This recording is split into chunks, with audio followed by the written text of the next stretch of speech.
Thomas Alva Edison உலகத்தையே ஒளிமயமாகட்டும். நீ போய் படிக்கணும்னா பல்பு போட்டனா அவன் தான், இல்லைன்னா நீ படிக்க முடியாது. இப்போ அமெரிக்க பாராளுமன்றத்தையே வியக்க வைத்த ஒரு சம்பவத்தை உங்களுக்காக சொல்லுகின்றேன். அவன் 4வது படிக்கும்போது அவங்க டீச்சர் ஒரு லெட்டர் எழுதி கொடுத்து இதை கொண்டு போய் உங்கள் அம்மாட்ட மட்டும் கொடு அப்படின்னு அனுப்புகிறாங்க. இதில் பாதி உங்களுக்கு தெரியும், மீதி தெரிந்திருப்பதற்கு வாய்ப்பே இல்லை. கொண்டு போய் கொடுக்குறான். அந்த தாய் அந்த கடிதத்தை படித்தவுடன் தேம்பி தேம்பி அழுகின்றாள். என்னம்மா எழுதியிருக்காங்க டீச்சர்னு கேட்குறான். 4வது படிக்கின்ற 10 வயது சிறுவன்.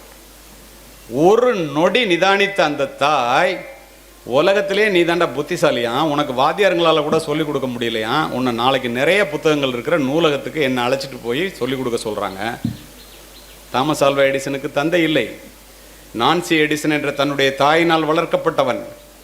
அடுத்த நாளிலிருந்து அவன் அதை அப்படியே நம்புகிறான். நூலகத்துக்கு அழைச்சிட்டு போய் அந்த தாய் எந்தெந்த புத்தகங்களை படிக்க வேண்டும் என்று பக்கத்திலேயே காலையிலிருந்து மாலை வரை அவன் வந்து சொல்லித் தருகின்றான்.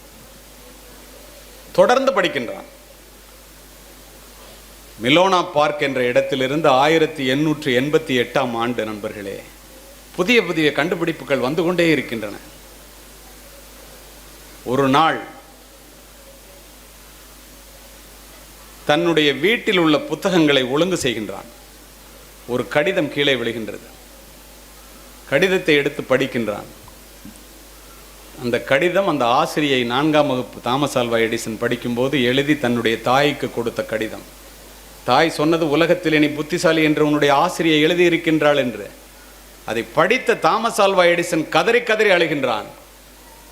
ஏன் தெரியுமா? உங்களுடைய பிள்ளை மூளை வளர்ச்சி இல்லாத முட்டாள் குழந்தை.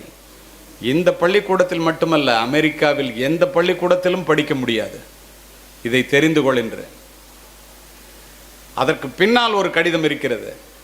அதிலே அந்த தாய் எழுதியிருக்கின்றாள், அந்த ஆசிரியை நேராக சென்று நான் பார்த்து, என்னுடைய பிள்ளை அமெரிக்க பள்ளிகளிலே படிக்க முடியாத முட்டாள் குழந்தை என்று நீ சொல்லிவிட்டாய்.